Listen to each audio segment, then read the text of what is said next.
There was a time when thinking was dangerous, not because it offended people, but because it destabilized them.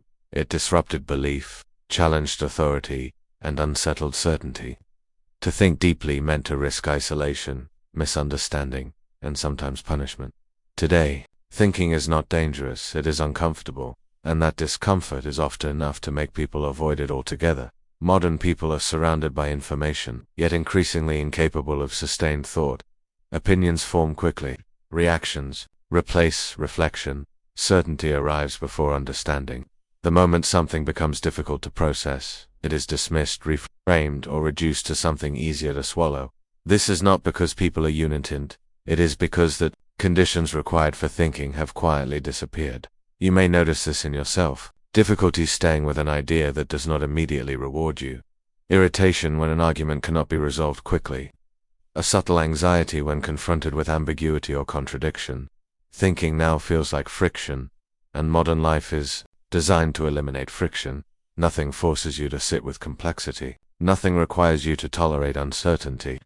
The moment discomfort arises, there is always an escape, another opinion, another explanation, another distraction. As a result, thought becomes shallow. Not because people lack capacity, but because depth is no longer supported. This is the first uncomfortable truth. Modern people are not losing intelligence. They are losing the conditions that make thinking possible. And this is precisely what Friedrich Nietzsche warned about long before the digital age. Nietzsche did not believe that most people wanted truth. He believed they wanted comfort. This was not an insult. It was an observation about human psychology. Truth, when taken seriously, disrupts identity and demands sacrifice. It forces re-evaluation. Comfort preserves stability. As societies grow more organized, more efficient, and more controlled, they also become less tolerant of inner disturbance. Systems require predictability. Predictability requires psychological smoothness, and smoothness is incompatible with deep thinking. Thinking introduces doubt. Doubt slows action. Slowness threatens efficiency, so thought is gradually discouraged, not through censorship, but through saturation. The modern individual is not forbidden from thinking. They are simply overwhelmed before thinking can begin. Information arrives faster than it can be processed. Opinions are supplied before questions are formed. Narratives are packaged, simplified, and emotionally charged so that reflection becomes unnecessary. In this environment, thinking feels inefficient, and inefficiency is treated as failure. Nietzsche would have recognized this immediately. He warned that societies which prioritize comfort and stability over inner strength inevitably produce what he called herd thinking, a mode of thought that values agreement over truth and safety over depth. That herd does not prohibit thinking. It replaces it with slogans, with moral shortcuts, with borrowed certainty. Over time, the individual stops asking whether something is true and begins asking whether it is acceptable. This is where thinking begins to decay. Modern people react far more than they reflect.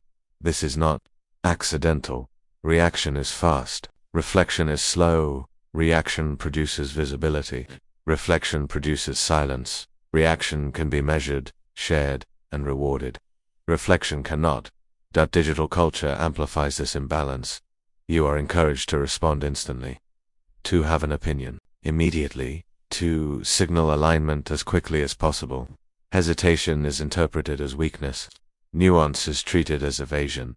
The result is a psychological environment hostile to thought. Thinking requires holding conflicting ideas without resolving them too quickly. It requires resisting premature certainty. It requires the ability to remain internally unsettled. Most modern systems do not reward this. They reward clarity, speed, and decisiveness. Even when that clarity is false, that speed is reckless, and that decisiveness is borrowed. Nietzsche warned that when people are trained to react rather than reflect, they lose their capacity for independent judgment. They become consumers of thought rather than producers of it. And once this happens, thinking feels exhausting. You may recognize this exhaustion, a sense that engaging deeply with complex ideas drains you faster than it should, a tendency to simplify arguments prematurely just to reach closure. This is not mental weakness, it is conditioning. The mind adapts to its environment. When speed is rewarded, slowness feels uncomfortable. When certainty is praised, ambiguity feels threatening. Over time, the very act of thinking begins to feel unnatural. Nietzsche believed that most people fear isolation more than falsehood. This fear shapes how they think or fail to think. Independent thought carries a social cost. It risks misunderstanding. It risks conflict. It risks being out of step with prevailing narratives. For many people, this cost feels too high, so they outsource thinking. They adopt opinions that come pre-approved. They align with views that guarantee belonging. They repeat language that signals safety. This is not stupidity, it is survival. But survival thinking is not the same as truth-seeking. When thought is guided primarily by the need to belong, it becomes constrained. Certain questions are never asked. Certain conclusions are never considered.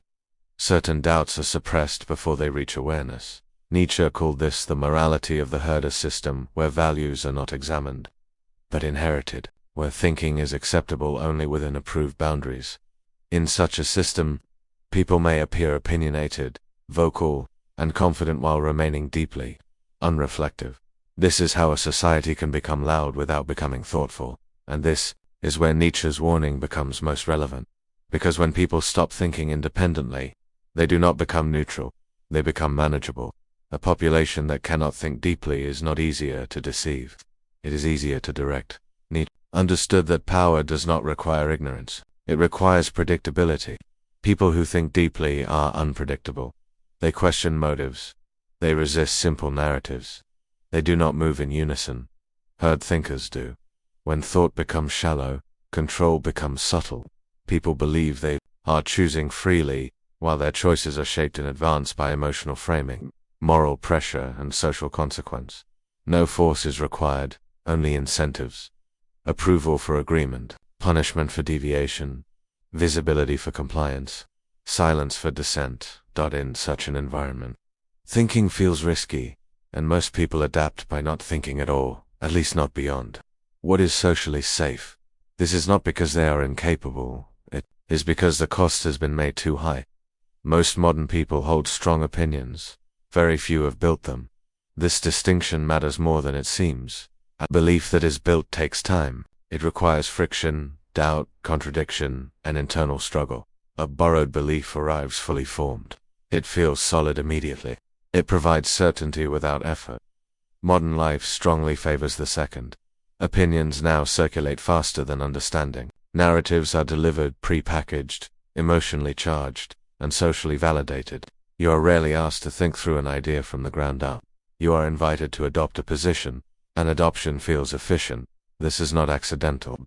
Building beliefs is cognitively expensive. Barring them is cheap. In a fast-moving environment, cognitive efficiency becomes a survival strategy. So people learn to outsource thinking. They absorb conclusions without tracing the reasoning behind them. They repeat language without examining its assumptions. They defend positions they have never interrogated. This creates a strange psychological condition. People feel informed, but not grounded. Confident, but not coherent. Certain, but unable to explain why. You may notice this when discussions escalate quickly but go nowhere. When arguments circle familiar slogans. When disagreement produces anger instead of curiosity. This is not because people are malicious or stupid, it is because their beliefs were never metabolized. Nietzsche warned that when values are inherited rather than examined, thinking becomes fragile. Any challenge feels like an attack. Any contradiction feels intolerable. And so modern discourse becomes reactive, defensive, and shallow, not because people lack intelligence, but because their beliefs were never earned. Modern people are surrounded by information. This is often mistaken for knowledge, and knowledge is often mistaken for understanding. They are not the same. Information is passive, it accumulates. It can be consumed endlessly without changing how. You think understanding is active. It reorganizes perception. It changes priorities. It alters how the world appears to you. Modern systems are excellent at delivering information. They are terrible at cultivating understanding. The pace alone makes this impossible. Ideas arrive too quickly to be digested. Before one thought can settle, it is replaced by another. Depth is sacrificed for continuity. This produces a psychological illusion. You feel mentally engaged while remaining intellectually unchanged. Nietzsche would have recognized this as a form of mental exhaustion disguised as stimulation. The mind is constantly active, but rarely reflective, always processing, never integrating. Over time, this leads to cognitive fatigue, not the fatigue of effort but the fatigue of overload. Thinking deeply becomes harder, not because ideas are too complex, but because the mental space required for depth no longer exists. Silence has been eliminated. Stillness feels uncomfortable. You may notice this in yourself. Difficulty reading long-form material, irritation when an idea does not resolve quickly, a compulsion to simplify complex issues prematurely. This is not a failure of intelligence, it is a consequence of environment. When the mind is trained to skim, it loses the ability to dive. Thinking requires uncertainty. This is something modern culture rarely acknowledges. To think seriously is to tolerate not knowing, to hold contradictory ideas without resolving them immediately, to resist premature certainty. Modern systems punish this. Uncertainty slows decision-making. It complicates messaging. It disrupts alignment. In environments driven by speed and clarity, hesitation is treated as incompetence, so people learn to fear uncertainty. They rush to conclusions. They cling to narratives that eliminate ambiguity. They prefer simple explanations, even false ones, over complex truths. This is not because uncertainty is unbearable, it is because people have not been trained to sit with it. Nietzsche warned that when certainty becomes more valuable than truth, thinking collapses. The mind seeks closure rather than understanding. This is why modern discourse feels brittle. Positions harden quickly. Compromise feels like betrayal. Doubt feels dangerous. A society that cannot tolerate uncertainty cannot think deeply. It can only react. Out there is an uncomfortable truth. Beneath all of this, not thinking deeply is often comfortable. Deep thought destabilizes identity. It challenges beliefs that provide emotional security. It threatens belonging. Shallow thought does not. Borrowed opinions offer relief. They reduce cognitive strain. They provide moral clarity without effort. They allow you to feel aligned, informed, and justified. This is why people often resist deep thinking, even when they claim to value it. Thinking is not just an intellectual act, it is an emotional risk. Nietzsche understood this well. He believed most people avoided thinking not because they were incapable, but because they were unwilling to endure the psychological cost. To think seriously is to risk isolation, to stand apart, to lose comforting illusions. For many, the trade-off is not worth it. And so modern people do not lose the ability to think, they lose the desire. When thinking collapses slowly, it does not produce chaos, it produces nihilism, not the dramatic kind, the quiet kind, a sense that nothing really matters enough to examine deeply, that ideas are interchangeable, that truth is subjective, that meaning is optional. This is not philosophical nihilism, it is cognitive resignation. When beliefs are borrowed, information is endless, and uncertainty is intolerable. The mind eventually disengages. Why think deeply if nothing feels stable? Why question if every narrative collapses into opinion? Why search for truth if comfort is easier? Nietzsche warned that this condition would not feel tragic, it would feel empty, and emptiness is far easier to live with than despair. There is a reason modern people feel mentally exhausted while doing very little actual thinking. Their minds are never still. That requires space. It needs silence, friction, and time to unfold. It requires the ability to remain with an idea even when that idea is uncomfortable or unresolved. Modern life eliminates this space almost entirely. Stimulation is constant. Images, notifications, opinions, commentary, each arriving before the previous one has been processed. The mind remains active, but never reflective, busy but shallow. This produces a dangerous illusion. You feel mentally engaged, yet internally unchanged. Nietzsche warned that when stimulation replaces reflection, thinking does not evolve, it fragments. Ideas arrive disconnected from one another. No hierarchy forms, no values stabilized. Everything becomes temporary. The mind learns to skim rather than dwell, and when the mind cannot dwell, it cannot think deeply. You may recognize this in yourself. Difficulty staying with a single idea, a tendency to move on the moment, discomfort arises, an impatience with complexity. And this is not because complexity is too difficult, it is because the environment no longer allows for depth. Thought is interrupted before it matures. Deep thinking is not loud, it is not reactive, it is not performative. It happens internally, often in silence, often without witnesses. It requires the ability to tolerate your own mind without immediate distraction. Modern culture actively discourages this. Silence is treated as emptiness, stillness as inefficiency, introspection as indulgence. The inner dialogue that once shaped values and beliefs is drowned out by external noise. Nietzsche understood this as a profound psychological shift. When people lose contact with their inner dialogue, they lose the ability to generate independent thought. They begin to rely on external narratives to tell them what to value, what to fear, what to believe. The mind becomes reactive rather than generative. This is why modern people often feel mentally overwhelmed, but internally hollow. There is activity without direction, noise without meaning. Thought no longer emerges from within, it arrives from outside. And once this happens, thinking becomes something you consume rather than something you do. Nietzsche believed the greatest threat to thinking was not ignorance, it was fear, specifically the fear of standing alone. Independent thought isolates. It creates distance from collective belief. It risks misunderstanding and social friction. For most people, this cost feels unbearable, so they adapt. They align with dominant narratives. They repeat approved language. They internalize values they did not examine, not because they are convinced but because they want to belong. Nietzsche called this herd morality, a system where values are inherited rather than discovered, where morality is not questioned, but enforced through social consequence. Or deviation is punished not by argument, but by exclusion. In such an environment, thinking becomes dangerous not because it is forbidden, but because it threatens belonging. And most people choose belonging. This does not make them foolish, it makes them human, but it does make deep thinking rare, because thought that cannot be expressed safely eventually stops forming at all. When people stop thinking independently, truth does not disappear, it becomes irrelevant. Nietzsche warned that societies which abandon deep thinking do not replace truth with lies, they replace it with utility. Ideas are valued not for their accuracy, but for their usefulness, how well they serve identity, comfort, and cohesion. Truth becomes optional.